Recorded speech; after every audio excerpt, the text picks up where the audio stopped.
Welcome again to another Curator's Chat. I'm Jason French, Curator of Collections at the Behringer-Crawford Museum. Today I wanted to share with you something I'm very excited about. We are working with a wonderful researcher from UC, Emily Simpson. She is a paleoecologist. She's in a doctoral program there. And as you know, if you visited Behringer, we've got lots of wonderful specimens of extinct mammals and other animals. And Emily has brought with her a wonderful tool that she has that's kind of newly used in science. It's an XRF, and it's X-ray fluorescence, right? Yeah, handheld. Handheld X-ray fluorescence. So what she's been doing is scanning the mammoth and mastodon teeth and bones, and I'll let her explain kind of what she's trying to learn from them. But it's pretty exciting stuff that we have the opportunity to be a part of this research. So there's a lot we can learn from the chemistry of bones. Most people think about their ages, and that's not what I'm doing here. But we can learn a lot about diet and past climates from the things that animals pick up from what they're eating and incorporate into their skeletons. And of course, those skeletons get preserved in the fossil record. A lot of the types of tests that we do that tell us about the chemistry of bones are also destructive. So once you do it, you can't do it again. It's gone, you can't put it on display, nobody can see it again because you've destroyed it.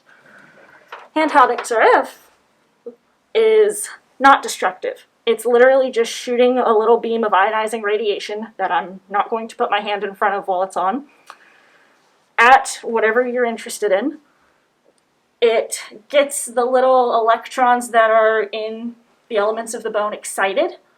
They pop out of orbit, and when they come back down, it actually measures that energy, and it tells us how much calcium, how much phosphorus, how much barium and strontium, and what other trace elements are in the bone, or in the teeth.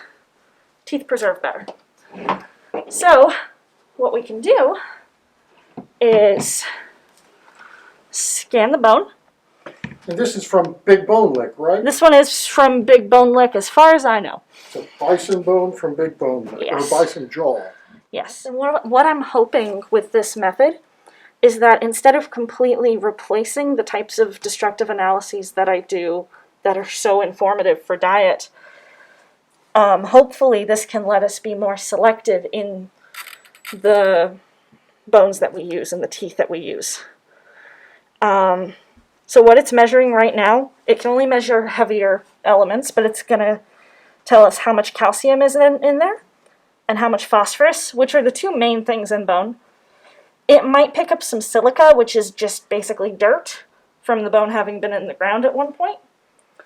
And it will hopefully pick up a little bit of barium and strontium too.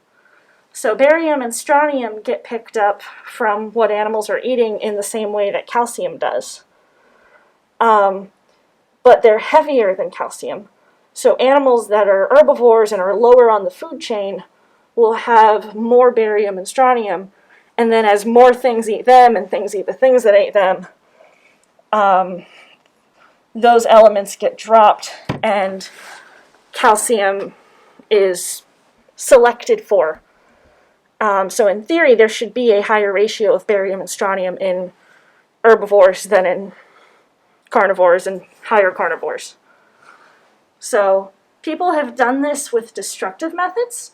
We're hoping that we can do it with this, and there's a few researchers that are starting to use this method. So this gave us a relative calcium parts per million of 50,000 and phosphorus of 28,000. And that is almost a ratio of 2. It's close. Which is what I expect from a bunch of modern bone that I've scanned that I have a growing database of. Some of the fossils from Big Bone Lick have been very different because of either what happened to them during fossilization or because of how they've been treated since they came out of the ground. Ideally, I wouldn't use those for other kinds of analyses because I don't know what's happened to their chemistry. So this lets me save those for you to come see at the museum and maybe use other things instead.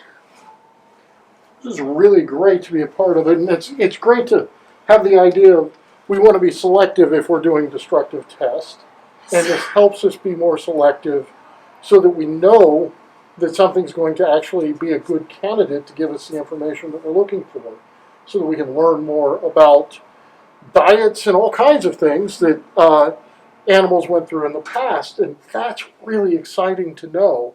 And I love seeing our collection used in this way. I think this is something that, William Behringer would have been excited about, and Ellis Crawford would have been excited about, and I'm certainly excited about.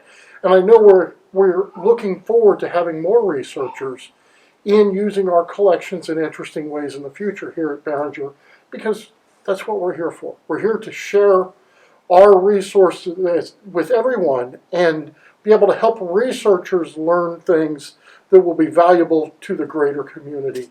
So Emily is really bringing something new that we've not had an opportunity to use before. She's trying this out, and it's exciting to be a part of her research. And it's exciting that we could be here to help her as well. So thank you. We're hoping to see you again on our next video. If you like this video, feel free to like and subscribe and follow us, and we will see you on our next video.